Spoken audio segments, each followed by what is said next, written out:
오늘 제목은 이 세대를 무엇으로 비유할까라는 제목으로 말씀을 잠시 상고하려고 합니다. 성도님들, 이 짧은 몇 주간 동안에 지금 저희 전도사님께서 이 11장 앞부분을 설교하시고서 다시 담임 목사님이 뒤로 가셨다가 다시 지금 저희가 여기 와 있습니다. 그러다 보니 이게 어떤 맥락일지 잘 모를 수도 있고, 그런 가운데 오늘 말씀이 성도님들에게 어렵게 들리실 수도 있는 부분입니다. 그런데 이 11장 부분을 시작할 때 사실 제가 이제 이 11장 16절부터를 설교한다라고 생각했을 때 이걸 왜 11장 1절부터 그냥 19절까지 다 하지 왜 16절 앞에서 끊었을까, 이런 생각을 제가 스스로 했었거든요. 그런데 이걸 자른 전도사님의 의도가 있더라고요. 그래서 오늘 성도님들하고 이 짧은 4절의 9절 가운데 말씀을 상고하면서 복된 하나님의 말씀을 잘 누릴 수 있기를 바랍니다. 그럴 때 제가 오늘 제목으로 삼은 말씀이 16절의 시작의 말씀입니다. 여러분, 이 세대를 무엇으로 비유할까라고 시작합니다. 정말로 말씀을 잘 이렇게 구분 지으셨어요. 왜냐하면 여기 이 세대를 무엇으로 비유할까라고 시작함으로써 15절까지의 말씀과는 사뭇 대상이 다른 말씀을 하고 계시는 거거든요. 그래서 이제 내용이 구분될 수 있는 부분이 되는 겁니다. 그래서 오늘 이 부분이 성도님들에게 그냥 지나가는 말씀이 아니게 될 수 있는 단초를 제공한 것 같아요. 그럴 때 이 세대를 무엇으로, 그러니까 어디에다가 비유할까, 이렇게 말씀하시는 거거든요. 근데 여러분, 여기서 이 세대라는 게 누군가요? 어떤 사람들을 얘기하는 겁니까? 그러니까 제가 이 질문 왜 드리냐면, 사실 바로 앞 9절까지 15절까지 이 예수님의 말씀을 듣고 있던 대상은 사실 이 세대가 아니라 세례 요한과 세례 요한의 제자들이 말을 듣는 대상이었어요. 그러니까 예수님이 11장의 말씀을 시작하시는 맥락은 요한이 자기 제자들을 불러서 질문하면서 시작했던 걸 우리가 기억해야 되는 거죠. 그러니까 5장부터 이어졌던 이 내용들, 그러니까 5장부터 7장까지 예수님께서 가르치심으로 자기가 메시아이신 걸 드러내고, 8, 9장에서 자기가 행한 일로, 예수님께서 행하시는 일로 스스로 자기가 메시아이신 걸 드러내시는 일이 이어지고서 그 메시아께서 제자를 파송하여 그 제자들이 일을 감당하는 것들을 이제 보고받으시는 일이 10장에 이어진 다음에 11장의 시작이 이렇게 시작한 걸 우리가 알 수 있습니다. 예수께서 12제자에게 명하기를 마치시고, 그러니까 10장에서 파송받아서 나갔다가 돌아온 12제자의 보고를 받으시고 그 12제자에게도 가르치시는 일이 있었던 거예요. 그 가르치신 일이 끝나고서 이에 그들의 여러 동네에서 가르치시며 또 전도하시려고 거기를 떠나가시니라 라는 말로 11장이 시작했습니다. 그러고서 이제 전사님이 설교해 주셨던 본문의 말씀이 등장하는 거죠. 요한이 옥에서 예수 그리스도께서 하신 일을 다 듣고서 제자들을 보내어 예수께 여짜오되 오실 그이가 당신이 오니까 우리가 다른 일을 기다리오리까.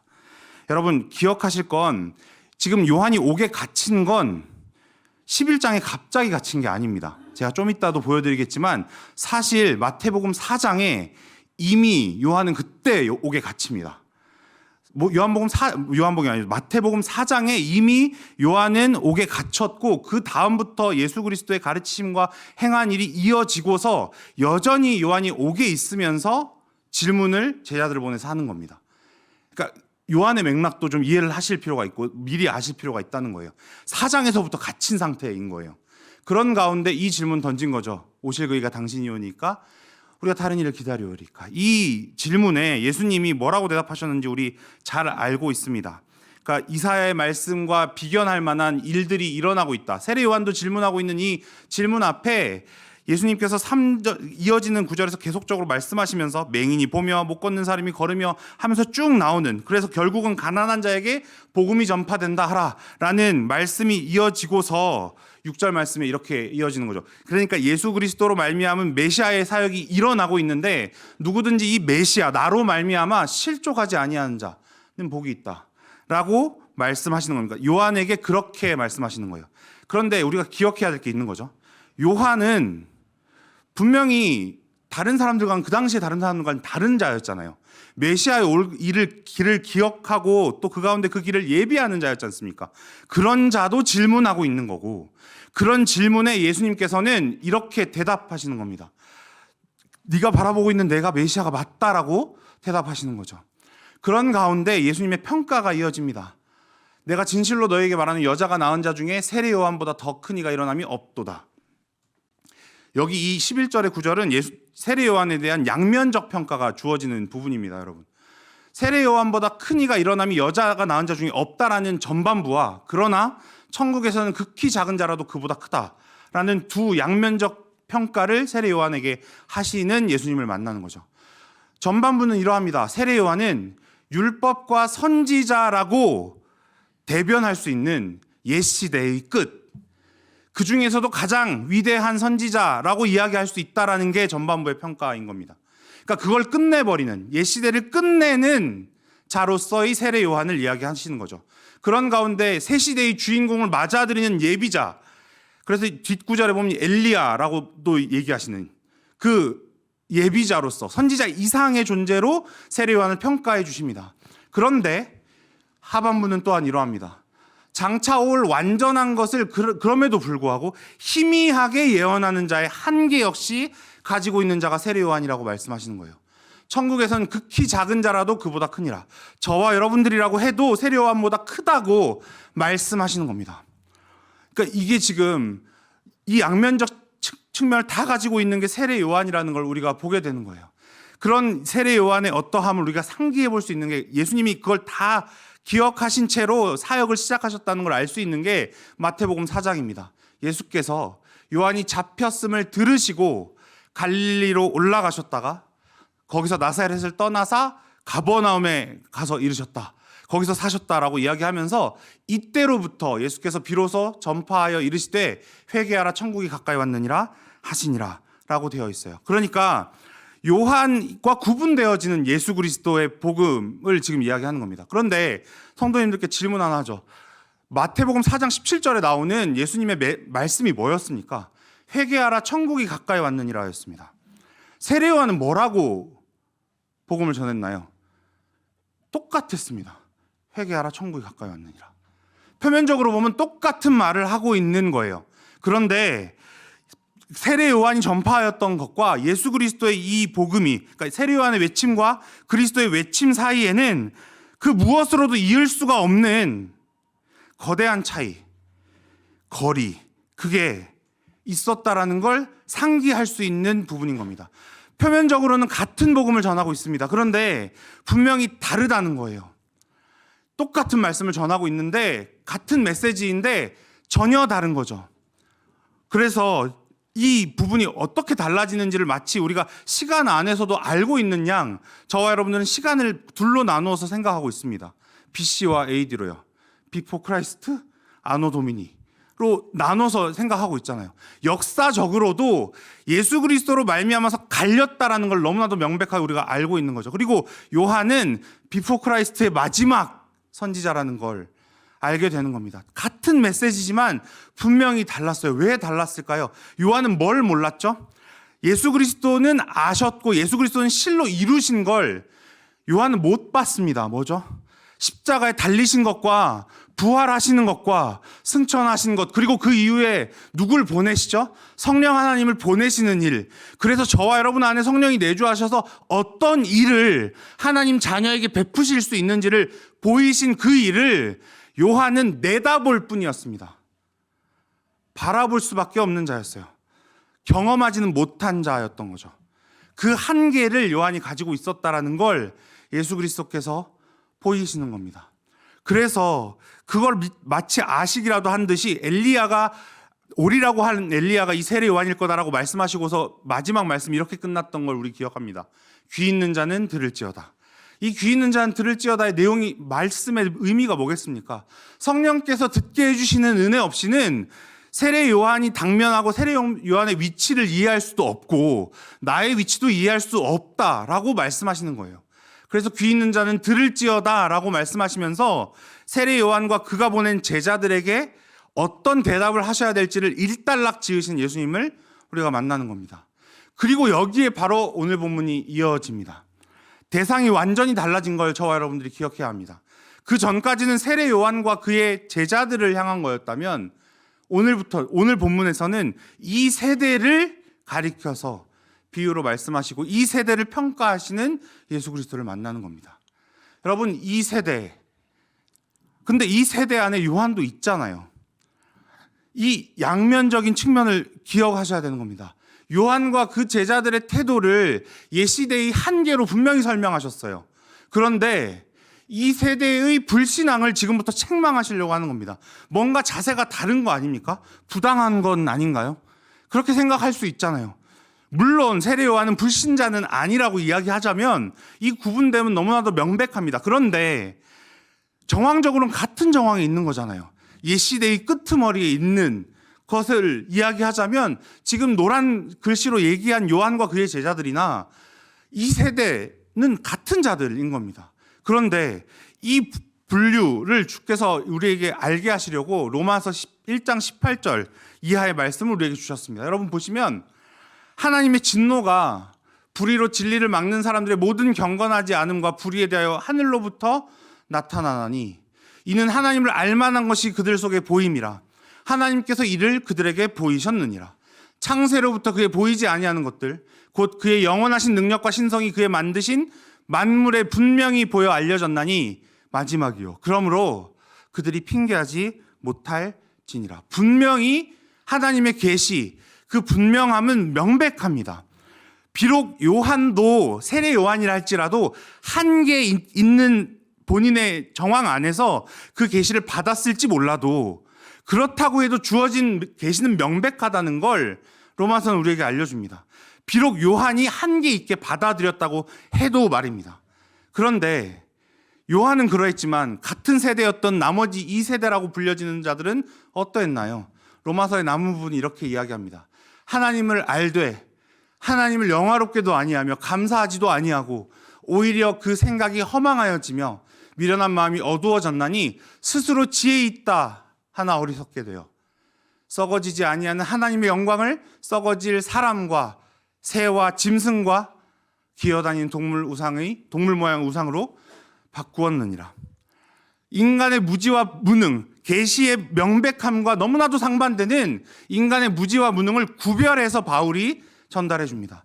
분명히 계시는 명백하게 구약과 신약에 구분지어지지 않고 주어졌는데 그 주어진 명백한 계시를 얼마나 와전하여서 이해하고 할 수밖에 없는 인간인지를, 그 인간의 무지와 무능을 폭로하고 있는 거죠. 그리고 그 아래 이 세대라는 자들이 있는 겁니다. 여러분, 이 세대가 대체 어떤 세대인지 제가 마가복음 8장의 말씀을 한 가지 가져와서 성도님들과 생각해 보려고 합니다. 여러분, 이 8장은 바로 앞에 10절까지 말씀에 뭐가 나오냐면 이미 마가복음의 맥락으로 따지면 8장까지 뭐가 다 이루어지냐면 오병이어도 벌어지고 4,000명 먹으시는 것도 이어집니다. 7병 2, 3어 또 이어집니다. 다 끝났어요. 그러니까 그걸로 예수 그리스도께서 우리에게 보이시려고 하는 자기의 그리스도됨, 메시아됨이 명백하게 주어졌는데 그러고서 바리새인들이 그 앞에, 그 표적 앞에 이렇게 이야기합니다. 나와서 예수를 힐난하며 그를 시험하여 하늘로부터 오는 표적을 구하거늘. 예수께서 마음속으로 깊이 탄식하시며 이르시되 어찌하여 이 세대가 표적을 구하느냐. 내가 진실로 너희에게 이르노니 이 세대에 표적을 주지 아니하리라 하시고, 여기 이 세대랑 같은 말입니다. 여러분, 이 세대가 뭘 하고 있습니까?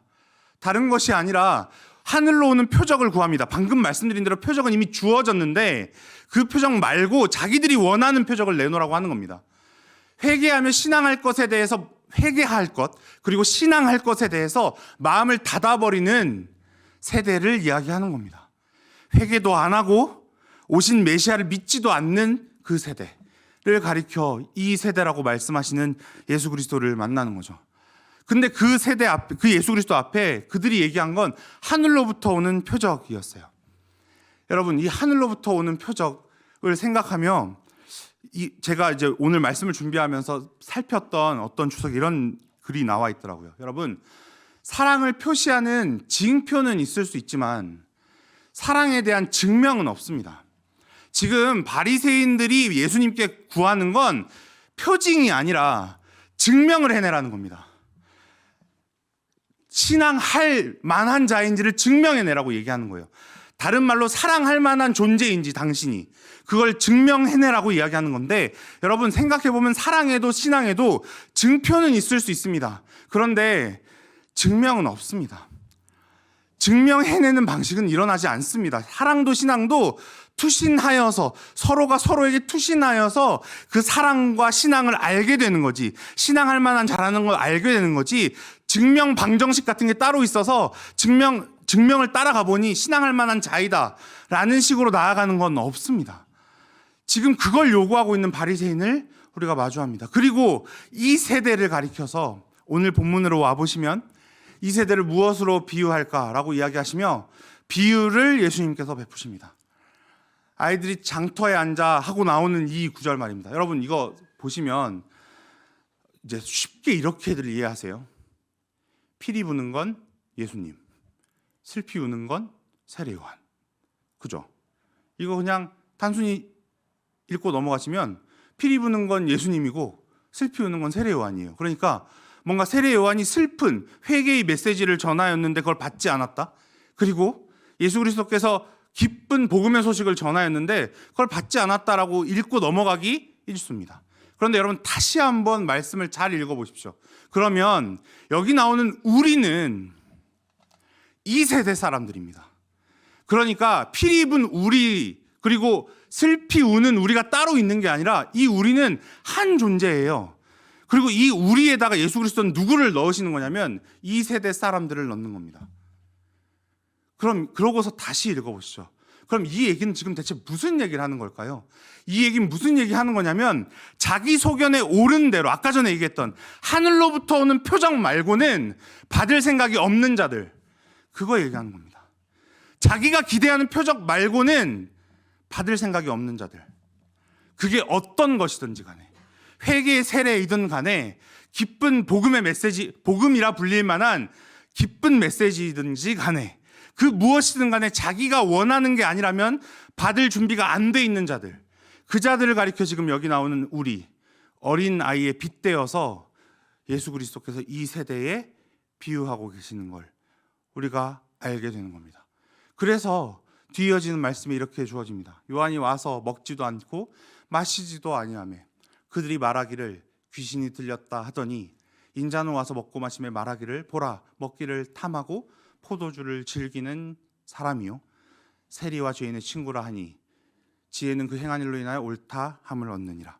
그러니까 예수님께서 얘기하시고자 하는 건, 오늘 아까 전에 제가 앞부분을 설명드리면서 말씀드렸지만 시대적 구분이 분명히 존재하지만 세례 요한이 알고 있던 복음과 예수 그리스도가 전하신 복음이 다르지 않다라는 걸 이야기하는 겁니다.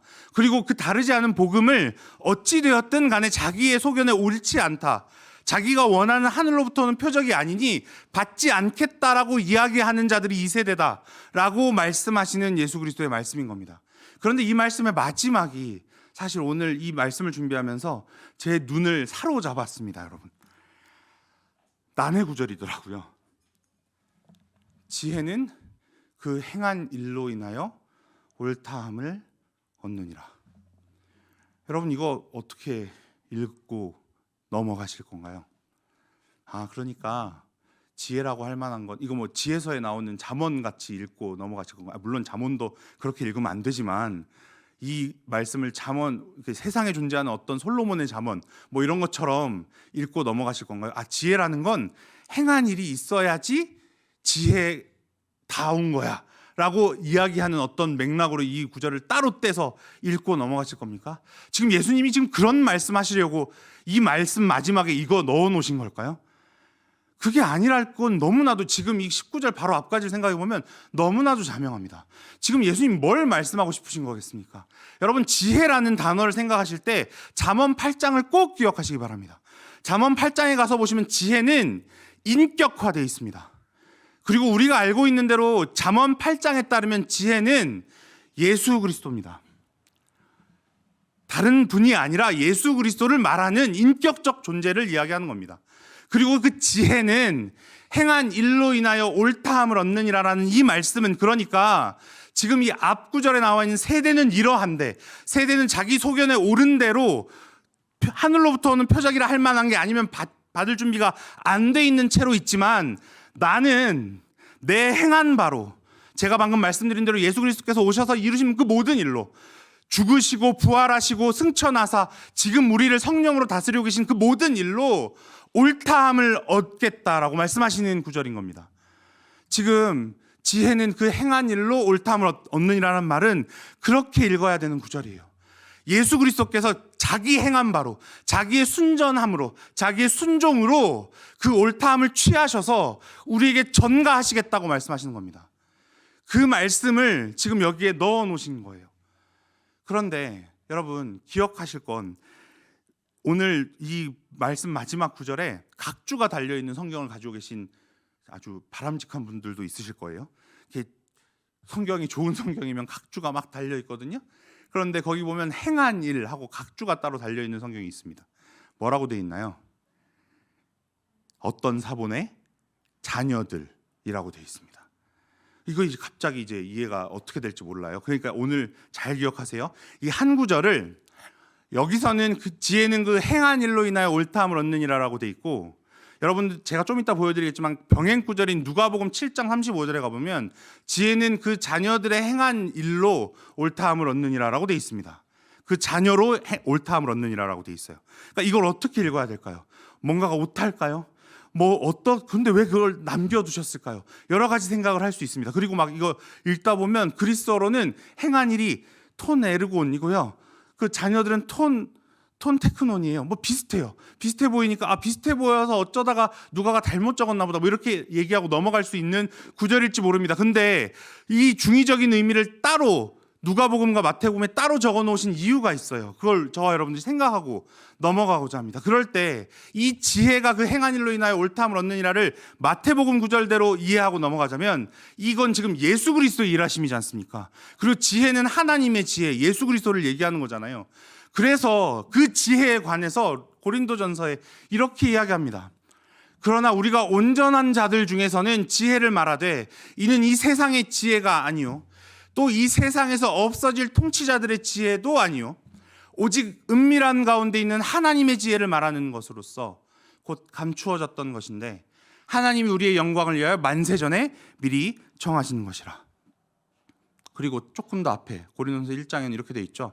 하나님의 지혜에 있어서는 이 세상이 자기 지혜로 하나님을 알지 못하는 거로 하나님께서 전도에 미련한 것으로 믿는 자들을 구원하기를 기뻐하셨도다. 이 지혜, 그 지혜를 지금 예수 그리스도께서 오늘 마태복음 11장 19절에서 마지막으로 말씀하신 거라고 생각할 수 있는 겁니다. 그런데 이 고린도전서에서 여러분 전도에 미련한 것을 좀 생각하죠. 여러분 전도에 미련한 것을 생각하실 때 내가 어눌한 말로 전하는 것으로만 생각하고 넘어가시겠습니까? 과연 그렇게만 생각하고 넘어갈 수 있는 구절일까요? 그렇지 않다라는 걸 저와 여러분들이 너무 잘 압니다. 누가복음 7장 35절에는 이렇게 돼 있어요. 병행 구절로. 지혜는 자기의 모든 자녀로 인하여 옳다함을 얻느니라. 여러분 이 말씀을 뭘로 가지고 올 수 있냐면 근래에 욥기 새벽 설교를 하시면서 담임 목사님께서 설교하시다가 뭐라고 얘기하셨는지를 한번 기억해 보세요. 하나님께서 자기의 그 모든 뜻을 드러내려고 자기가 입을 바라셔서 말씀을 전하시지 않고 뭘로 일하신다라고 새벽 설교 중에 말씀하셨냐면 사람이요. 사람을 들어서 그 가운데서 자기 지혜를 드러내신다고 말씀하신 표현을 기억하실 수 있을 겁니다. 지금 누가복음 7장 35절은 그거 얘기하는 겁니다. 지혜는 자기의 모든 자녀로 인하여 옳다함을 얻느니라. 마태복음의 말씀에 따르자면 예수 그리스도께서는 자기의 행한 일로 의를 취득하셔서 자기 자녀에게 주십니다.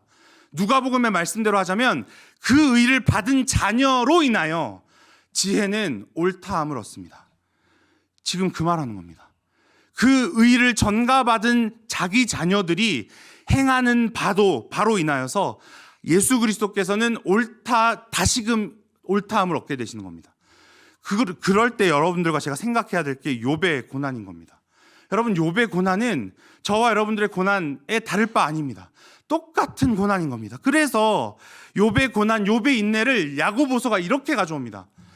여러분 5장 11절에 야고보가 욥의 인내라는 단어를 가져와요. 근데 제가 이걸 왜 7절부터 가져오냐면 맥락을 보시라는 거예요. 그러므로 형제들아 주께서 강림하시기까지 길이 참으라. 보라, 농부가 땅에서 나는 귀한 열매를 바라고 길이 참아 이른 비와 늦은 비를 기다리나니 너희도 길이 참고 마음을 굳건하게 하라. 주의 강림이 가까우니라. 형제들아 서로 원망하지 말라. 그리하여야 심판을 면하리라. 보라, 심판주가 문 밖에 서 계시니라. 저와 여러분 보고 어떻게 살라고 이야기하는지를 야고보가 교훈합니다. 그러고 여기에 이어지는 이 교훈의 근거를 이야기하는데, 형제들아 주의 이름으로 말한 선지자들을 고난과 오래 참음의 본으로 삼으라 라고 이야기합니다. 저와 여러분들의 삶 가운데 있는 고난과 오래 참음의 본을 선지자들에게서 보라고 이야기하면서 선지자의 대표로 누굴 이야기하냐면, 보라, 인내하는 자를 우리가 복되다 하나니 너희가 욥의 인내를 들었고 주께서 주신 결말을 보았거니와 주는 가장 자비하시고 긍휼히 여기시는 이시니라. 여러분, 선지자, 저희가 생각할 때 구약에 나온 선지자 여러 될 수 있을 것 같습니다. 그런데 야고보는 방금 5장 7절부터 9절에 나타나는 우리 보고 어떻게 살라고 이야기하는 삶의 표본으로 삼을 선지자를 욥으로 데리고 옵니다. 욥이 선지자라고 이야기하고 저와 여러분의 인생 중에 있는 고난과 그 고난을 길이 참음에 대한 본으로 제시하는 겁니다. 그리고 이 본을 따라 살아가는 저와 여러분들을 두고 누가복음 7장 35절은 그 자녀들로 인하여 지혜는 옳다함을 얻느니라 라고 이야기합니다. 이 세대는 분명히 오늘 비유 중에 나타났던 그런 어린아이 같은 세대입니다. 그런데 그 세대 가운데 저와 여러분들을 일으키셔서 하나님께서는, 예수 그리스도께서는 무슨 일을 하기 원하시는 거냐면 이 일을 하기 원하시는 겁니다. 전도에 미련한 거요? 여러분, 입술에다 담고 말로 전하는 것 말고 이 욥의 인내를 삶으로 보이라는 겁니다. 전도에 미련한 건 그것까지도 포함하는 겁니다. 욥의 인내를 다른 말로 전도에 미련한 것으로 라고 적을 수 있는 겁니다. 전도에 미련한 것으로 믿는 자들을 구원하기를 즐겨하신 하나님의 뜻을 기억하여서 저와 여러분들이 삶 가운데 마주하고 살아가는 인내할 바, 고난들을 다른 것이 아니라 이 모든 이 욥의 인내에 다를 바 없는 그 어떤 한 자락이라고, 그래서 오늘도 다시금 살펴본 대로 지혜를 옳다 여김 받게 만들 그 한 자락이라고 인정하시고 살아가시는 복된 저와 여러분들의 인생 되길 소망합니다.